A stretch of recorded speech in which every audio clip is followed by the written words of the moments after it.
There are betrayals that change not only your career, but your entire worldview. My story began with sincere faith in fairness and professionalism, and ended with the understanding that sometimes the only way to restore justice is to gain power and use it properly. 5 years ago, I joined Technosystems as an ordinary IT security specialist. It was a medium-sized company that developed software for banks and financial organizations. Nothing special. An office in a business center, a standard set of departments, about 200 employees. I was attracted by the opportunity to work on serious projects and develop professionally. I had a technical education, several years of experience in information security, and I sincerely believed that success depended only on professional qualities and hard work. The first months of work confirmed my expectations. I quickly understood the company's specifics, studied the technologies used, got acquainted with colleagues. The department head, Sergei Nikolaevich, was an experienced manager who valued professionalism and results. Under his leadership, our department was considered one of the most effective in the company. Colleagues welcomed me friendly. The team was small, only 8 people, including me and the manager. Everyone knew their job, and work went smoothly. I liked the atmosphere in the collective, where knowledge and professional approach were valued. I developed particularly close relationships with Mikhail Petrov, the lead security system architect. He was 10 years older than me, had worked at the company since its founding, and enjoyed great authority. Mikhail became my mentor, shared experience, helped me understand complex technical issues. After 6 months of work, I had fully integrated into the company's processes and began proposing my own solutions for improving the security system. My initiatives found support from management, and gradually I was entrusted with more responsible tasks. Particularly successful was the project to implement a new authentication system for one of the largest clients, a regional bank. I spent months studying the specifics of the requirements, developed a comprehensive solution that not only increased security levels, but also optimized work processes. The project was delivered on time and received high praise from the client. Company management noted my contribution, and after a year I received a promotion to senior specialist with a corresponding salary increase. This was a moment of real professional triumph. I felt that my efforts were appreciated. The next 2 years of work only strengthened my confidence in the correctness of my chosen path. I participated in major projects, received positive feedback from clients, regularly underwent additional training, and improved my qualifications. My expertise in information security grew, and I began to be considered one of the key specialists in the department. When Sergei Nikolaevich announced his transition to another company, I sincerely expected to be able to take his place. I had the necessary experience, knowledge of all department projects, trust of colleagues and clients. Mikhail Petrov, whose opinion was highly valued in the company, repeatedly expressed that I should become the new department head. A week before Sergei Nikolaivich's official departure, I was called to see HR Director Oleg Viktorovich. I was sure this was a conversation about my appointment as department head. I prepared for this meeting, thought over department development plans, client work strategy. But instead of the expected promotion, I faced a blow I was completely unprepared for. Oleg Viktorovich informed me that management had decided to reorganize the information security department. The new head would be Viktor Semenov, a person who had joined the company only 6 months ago as a lead specialist. Moreover, as part of the reorganization, my senior specialist position was being eliminated, and I was offered to return to an ordinary specialist position with a corresponding salary reduction. The alternative was resignation at my own request, with compensation of 2 salaries. I was so shocked that I couldn't immediately formulate questions. How was this possible? For what? On what criteria was the decision made?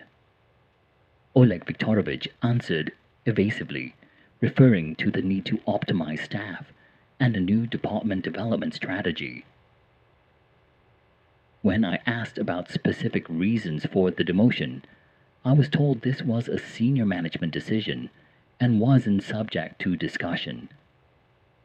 They suggested I think about it for a week and make a decision about further work at the company.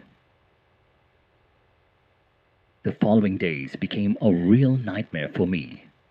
I couldn't understand the logic of what happened. My professional qualities were beyond doubt. All projects were completed with quality and on time. Relationships with colleagues and clients were excellent. What was I being punished for? I tried to talk to Mikhail Petrov, counting on support from someone I considered a mentor and friend.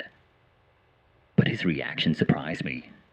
Mikhail was clearly embarrassed, avoided direct answers, spoke general phrases about corporate policy, and that I needed to accept the situation as given. More revealing was a conversation with Anna, the HR department administrator. We sometimes crossed paths on work issues, and we had developed quite friendly relations. Anna hinted that the decision about my demotion wasn't made based on professional criteria. From her words, I understood that the new head, Viktor Semenov, was a protege of one of the company's top managers. He came to the company not by chance, but by recommendation, and his appointment was predetermined from the beginning. My professional superiority not only didn't help, but became an obstacle to implementing the personnel decision. Gradually, the whole picture of what was happening began to reach me. There was a system of informal connections in the company that I hadn't even suspected.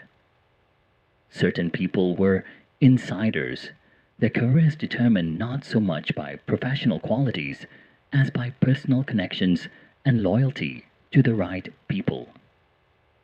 Studying the situation deeper, I understood the scale of the system I had gotten into. Viktor Semenov turned out to be the son of a major company shareholder.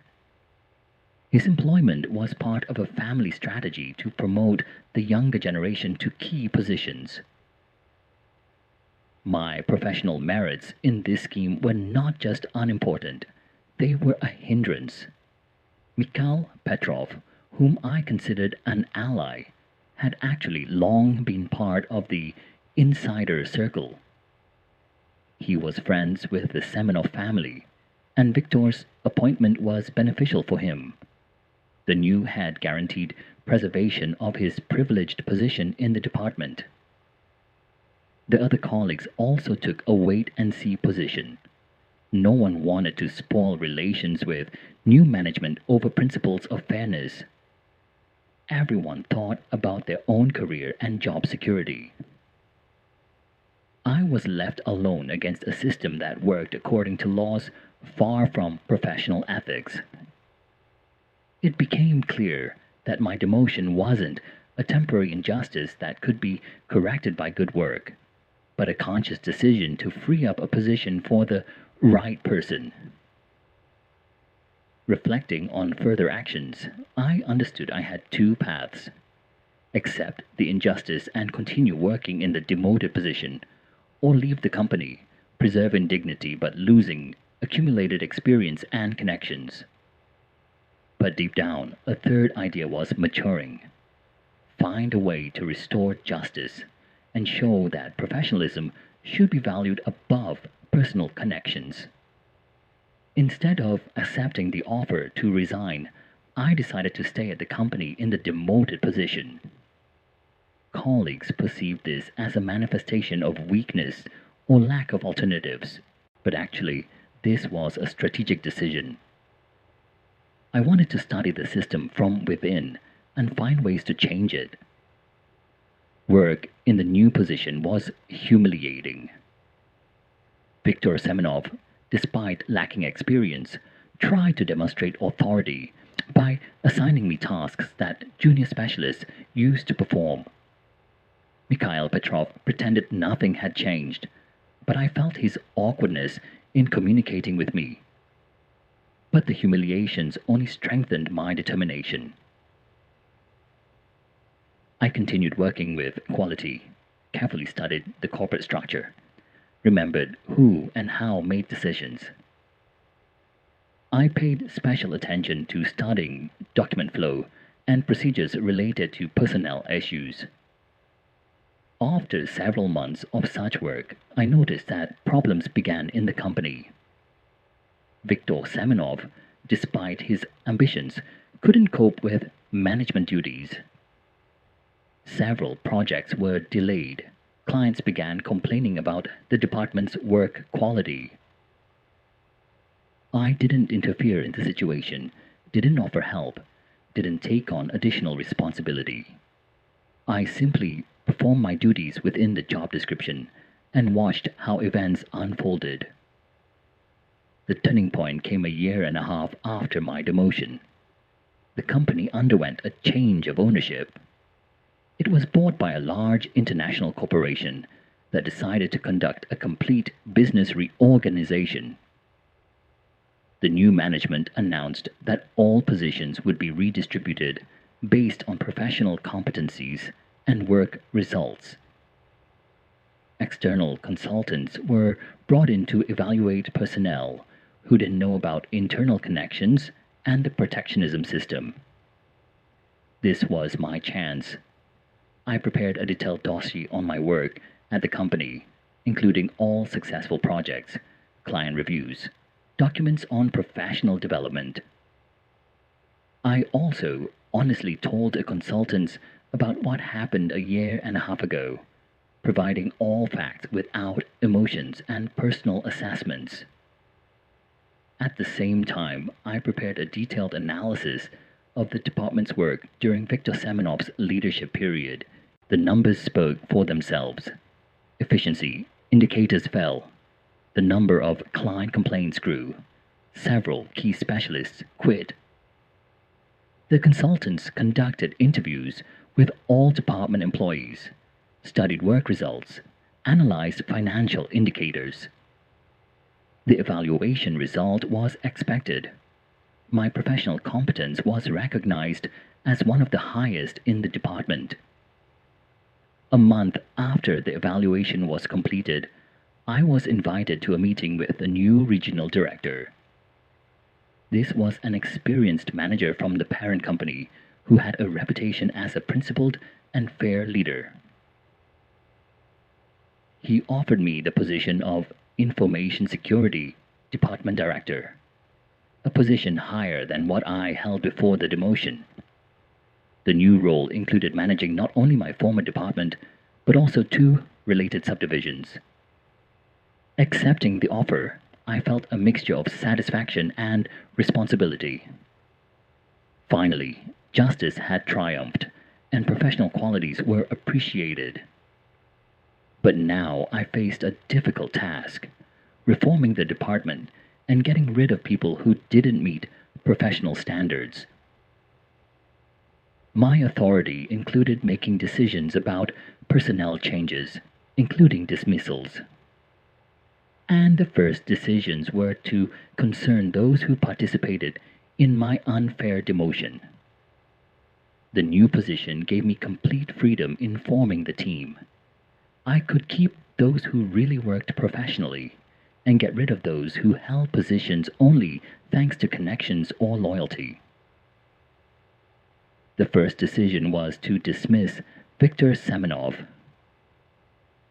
In a year and a half of leadership, he hadn't shown results corresponding to the position. The formal reasons for dismissal were quite legal: non-compliance with the position held, violation of project deadlines, client complaints. But I knew the real reason was different, in the system that put personal connections above professionalism.